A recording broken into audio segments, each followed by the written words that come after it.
하니라. 아멘.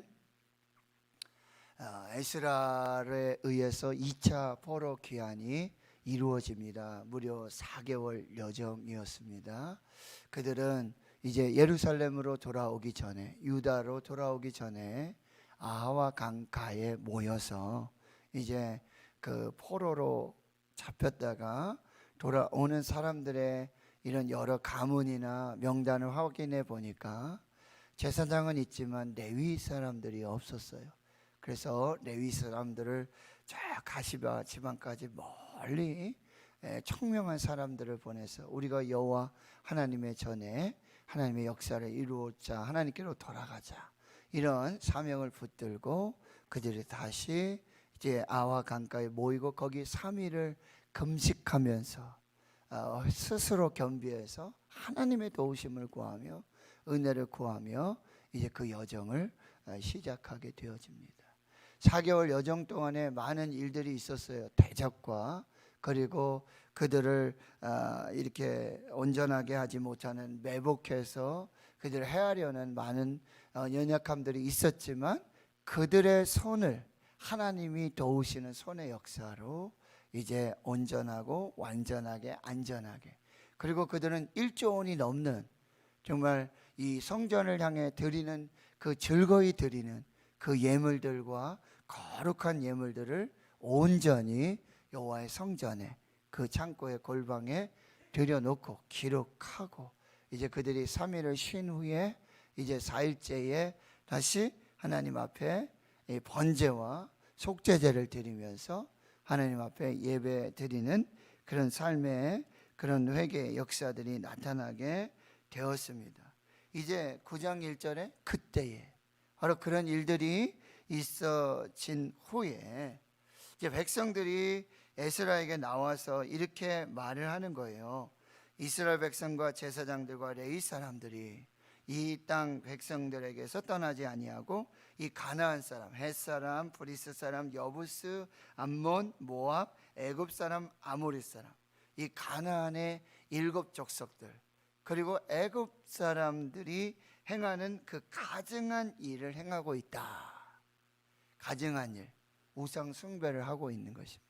바알과 아세라를 섬기면서 그 가증한 일, 하나님 보시기에 하나님 앞에서 가증한 일을 행하고, 또 2절에는 특별히 우상 숭배 외에 또 어떤 일들을 하게 되어지냐면 그들의 딸들을 맞이해서 아내와 며느리로 삼아 거룩한 자손이, 하나님의 백성들은 출애굽을 할 때 시내산에서 3가지 정체성을 말하죠.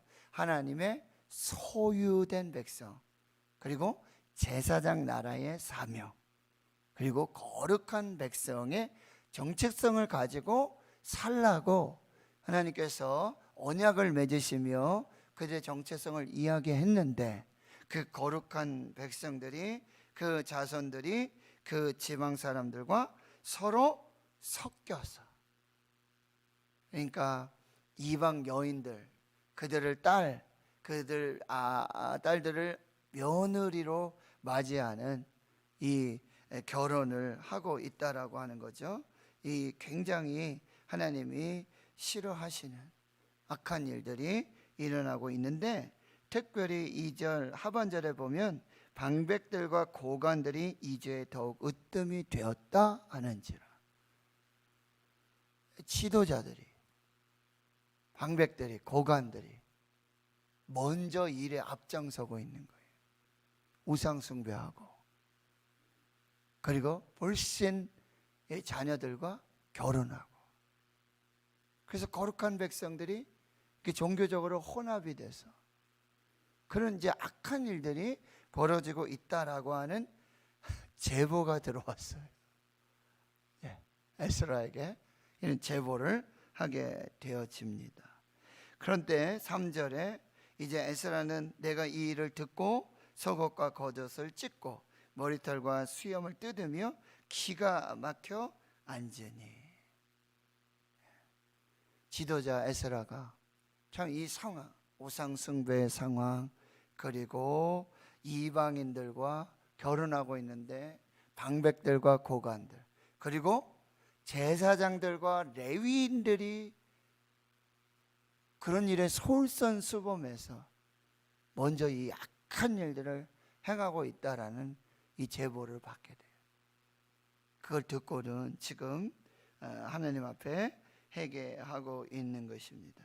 그리고 4절에 보면 이에 이스라엘의 하나님의 말씀으로 말미암아 떠는 자가, 여러분 회개하게 되어지는 가장 근본적인 일은 지금 제사장들과 레위인들 그리고 방백들과 고관들이 하나님 앞에 회개하게 되는 결정적인 이유 원인이 뭐냐?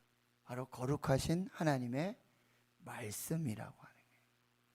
말씀에 비춰봐야 돼요. 내 생각, 내 계획. 특별히 여러분 우리가 우상 숭배하고 결혼 문제에 있어서 분명히 성경은 뭐라고 말하죠? 믿지 않는 자와 멍에를 같이 하지 말아라. 어찌 하나님과 벨리알, 바알을 함께 섬기면서 한 가정에서 하나님을 믿는 것과 하나님을 믿지 않는 것과, 이 불신 결혼에 대해서 성경은요 아주 강도 높게 비판하고 반대하고 있다는 사실이에요. 섞이지 말라는 거예요. 그리고 요즘 여러분 국회가 굉장히 심상치 않습니다. 예. 표면적으로 봤을 때는 지금 이 검수완박 뭐 이런 표현들 쓰고 있는데 일들이 벌어지고 있는데 그 틈새로 지금 또 무슨 법이 제정되고 있는지 굉장히 심각한 상황이고요. 거기 법사위 간사 중에 한 사람 박주민 의원이잖아요. 지금 무슨 얘기하냐면 박주민 의원이 주도적으로 지금 동성애법, 차별금지법, 건강가정기본법 이거 지금 통과시키려고 하는데 뭐라고 얘기하냐면 그거 통과시켜 놓고 서울시장 나와라. 그럼 뽑아주겠다. 솔깃하지 않아요?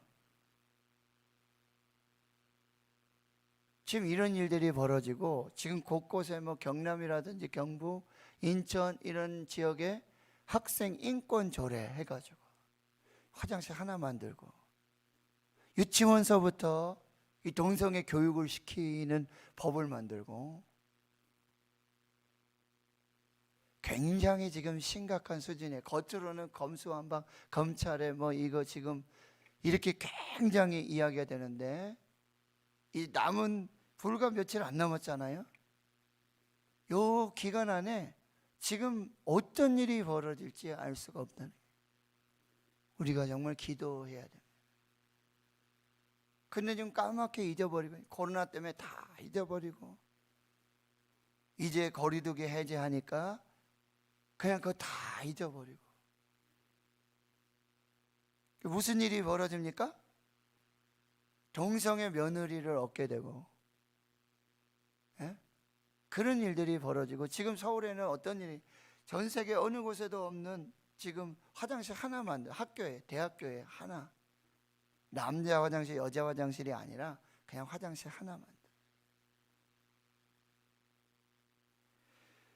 지금 여러분 아니 뭐 믿지 않는 사람이랑 결혼하는 건 뭐 어떻습니까? 그들 다 회개시켜서 그들도 예수 믿게 하고 전도 차원에서 하면 되지 않겠습니까? 그게 말과 같이 쉽지 않다라고 하는 거죠.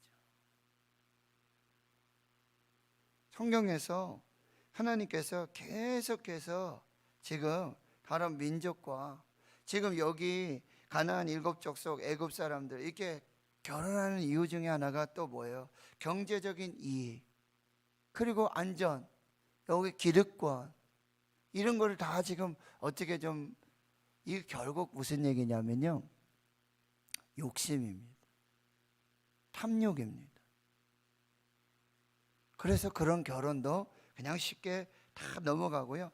특별히 여러분 목회자의 가정에서 장로, 권사, 집사, 종직자 가정에서 그런 결혼들이 그냥 뭐 아무 일 없듯이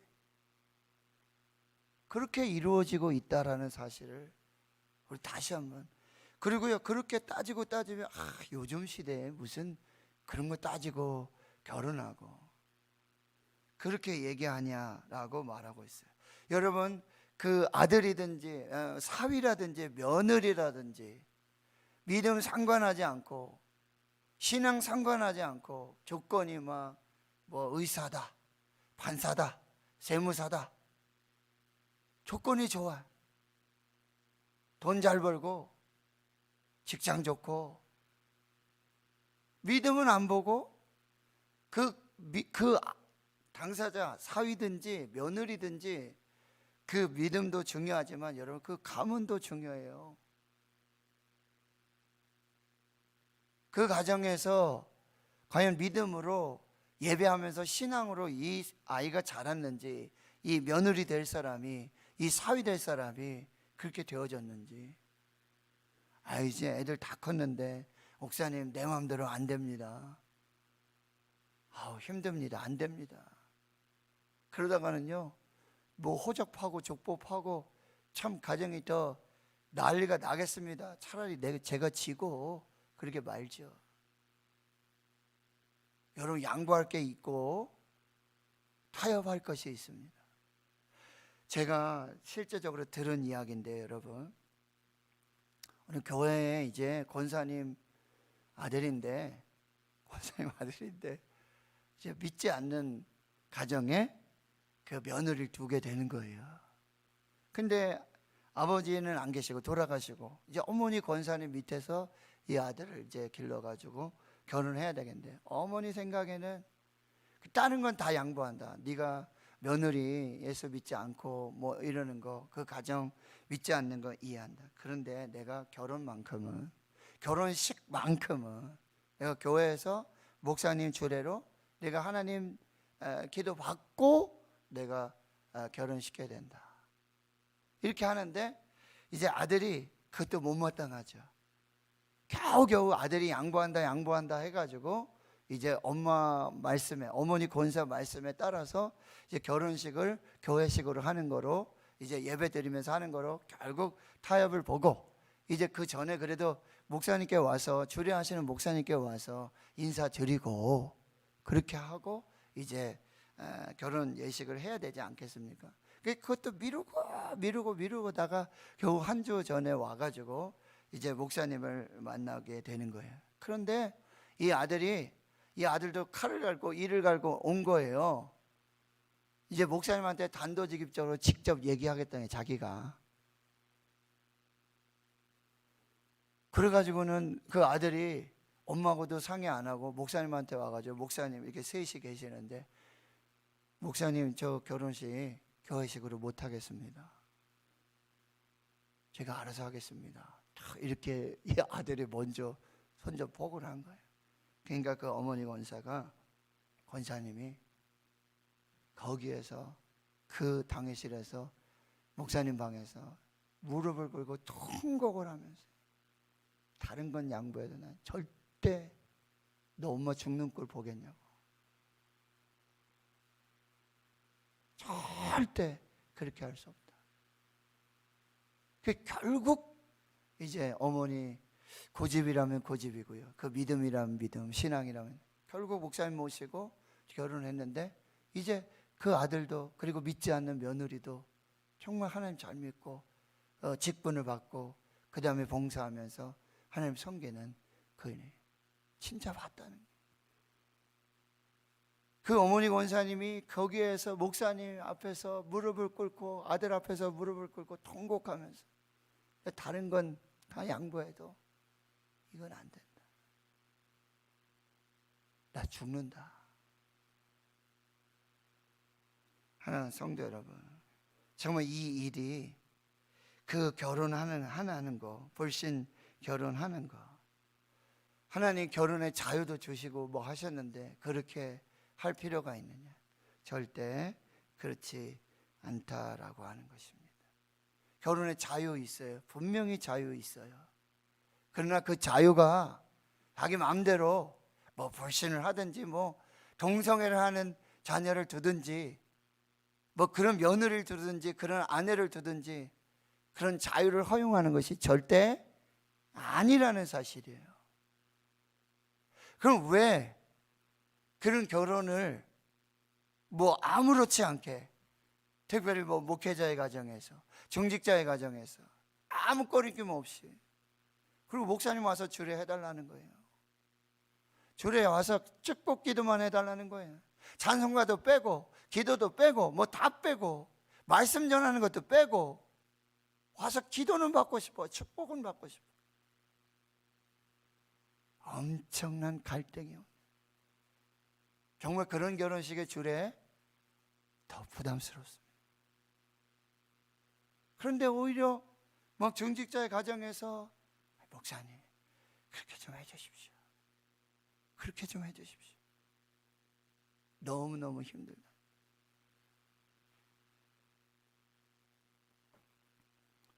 결국 왜 이런 일이 벌어지는가? 여러분, 말씀을 잘못 이해하고 말씀을 잘못 받고 말씀을 몰라서 그래요. 여기 보세요. 4절에 이스라엘의 하나님의 말씀으로 말미암아 떠는 자가, 하나님의 말씀 앞에 떨고 있는가? 정말 하나님의 말씀이 하나님과 같이 우리 심령에 골수를 찔러 쪼개는 그 하나님의 말씀 앞에 우리가 떨고 있는가?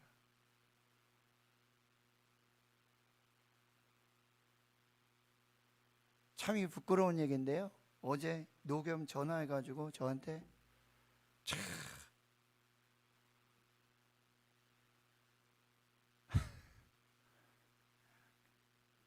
아빠 보고 불법을 행하라고. 에? 안 된다.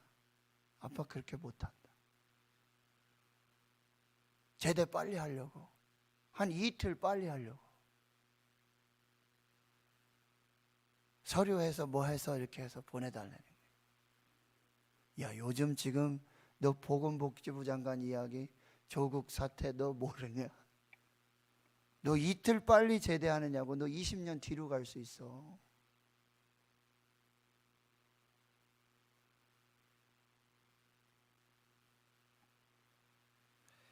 하나님 성도 여러분, 하나님의 말씀 앞에 서서 정말 말씀이 뭐라고 말씀하시는지, 말씀이 뭐라고 말씀하시는지, 이거를 여러분 분명히 붙들고 하나님 앞에 있어야 된다는 거예요. 결국 말씀을 모르니까, 말씀을 정확히 모르니까, 말씀의 그런 놀라운 진리의 말씀을 모르니까 그냥 내 마음대로 해석하고 자기 소견에 오른 대로 해석하고, 사사시대. 그러다 보니 법이고 뭐가 없어요.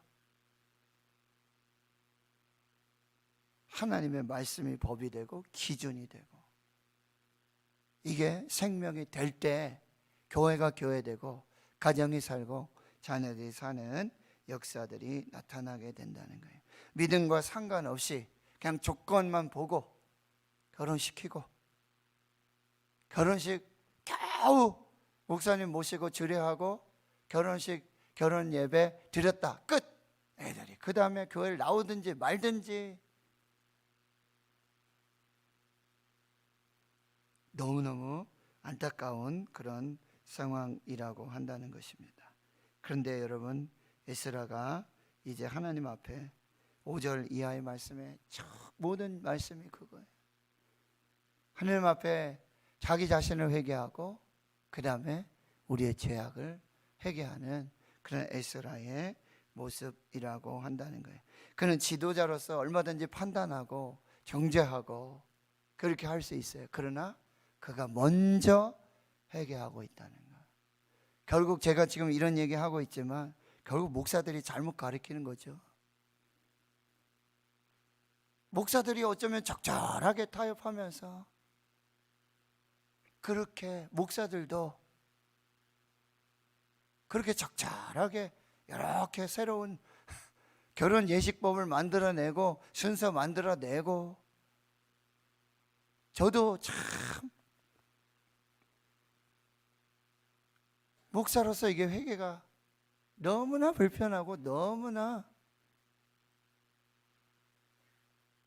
그날이 주일이든 상관없이 뭐 신혼여행 뭐 다 우리가 다시 말씀으로 돌아가서 다시 말씀으로 다시 서서 다시 하나님 앞에 서서 그리고 누구 하지 말고 나부터, 내가, 우리 자녀들이 하나님 앞에 설 수 있도록 오늘 말씀을 이렇게 읽으면서 너무 제 자신이 회개가 되고요. 정말 어떻게 살아야 되나, 어떻게 가르쳐야 되나. 에스라가 와서 한 거 있잖아요. 말씀 연구하고, 자기가 연구하고, 그 다음에 자기가 준행하고, 그리고 그걸 이스라엘에게 가르치기로 결심했다. 자기 먼저 말씀 앞에 서고 그 말씀 따라 살고 그리고 그 말씀을 가르친다. 분명한 이 결심, 그 과정들을 우리가 이제 보게 되어지는데요. 오늘 우리가 하나님 앞에서 정말 바른 신앙은 뭐냐? 하나님 이 죄악으로부터 떠나고 그리고 다시 하나님께로 연합해서 그래서 온전한 믿음과 경건을 이루어 갈 수 있는 이런 우리 교회와 또 우리 가정, 자녀들, 성도들이 되어지고 우리가 정말 하나님 앞에 죄를 품고 탄식하며 기도하며 회개해서 정말 대한민국 회개의 영이 정말 성령의 감동하심 속에 나타날 수 있도록. 여러분, 회개, 성령의 기름 부으심은요 반드시 그 전에 과정이 있는데 회개의 과정이 있어요. 요엘 선지자가 하는 얘기는 이제라도 너희가 금식하고 울며 회개하고 내게로 돌아와서 하나님 앞에 엎드려 회개해라. 그 후에 이렇게 되어 있습니다. 그 후에 내가 내 영을 만민에게 부어주리니. 성령은 거룩하세요. 거룩하지 않은 곳에 임하지 않습니다. 거룩하지 않은 곳에 역사하지 않습니다. 그래서 오순절 성령의 역사도 그렇게 해요. 그들이 모여서 회개하고 기도하고 성령 기다릴 때, 그리고 베드로의 이 설교가 뭐예요? 너희가 회개하고 세례를 받고 그 후에 성령의 선물의 역사들이 나타나게 된다는 거예요. 과정, 회개 후에 성령의 기름 부으심, 말씀으로 회개하고 성령의 기름 부으심, 이런 역사들을 우리가 사모하면서 하나님 앞에서 이 역사를 기록해 놓으니 이거 얼마나 부끄럽고 얼마나 하나님 앞에 온전하지 못하냐 이거죠. 하나님 앞에서 정말 말씀으로 다시 돌아가고 회개하고 그리할 때 성령의 선물들, 성령의 역사들 다시 하나님 앞에서 회복되어지는 그 역사가 있기를. 내가 거룩하니 너희도 거룩해라. 너희가 죄에서 떠나라. 죄로부터 분리해서 이제 나와 연합하자. 나와 하나가 되자. 그렇게 말씀하시는 하나님의 은혜를 우리가 다시 기억하고 오늘 우리가 하나님 앞에 회개하고 다시 하나님께로 돌아가고 말씀으로 돌아가고 그리할 때 성령의 놀라운 은혜와 역사를 사모하면서 나아갈 수 있는 저와 여러분 되실 수 있기를 주의 이름으로 축원합니다. 하나님 아버지, 오늘 하나님 말씀 앞에 다시 섭니다. 말씀으로 저희들 깨우쳐 주시고 그 말씀이 생명이 되게 해주시고 그 말씀이 기준이 되게 하시고 그 말씀이 하나님 앞에서의 거룩이 되게 해 주시옵소서. 회개의 영을 부어 주시옵소서. 우리 가정에 불신앙들, 우상숭배, 불신 결혼들 하나님 앞에서 다시 회개하고 점검하고 다시 하나님의 은혜 앞으로 돌아갈 수 있도록 성령께서 역사해 주시옵소서. 이제는 우리 구주 예수 그리스도의 은혜와 하나님 아버지의 무한하신 사랑하심과 성령의 내주 교통 충만하심이 이제로부터 영원토록 함께 하시옵기를 간절히 축원하옵나이다. 아멘. 오늘 말씀을 여러분 붙드시고 특별히 오늘은 우리 가정 또 그걸 계획하고 그걸 도모하는 것이 아니라 하나님 앞에서 어떻게 거룩한 가정, 믿음의 가정, 말씀의 가정, 하나님의 은혜의 가정 세울 수 있을까? 여러분 자녀들 한 사람 한 사람, 손자 손녀들까지 여러분 꼭 기도해 주시고 저 자유롭게 기도하시며 돌아가시도록 하겠습니다.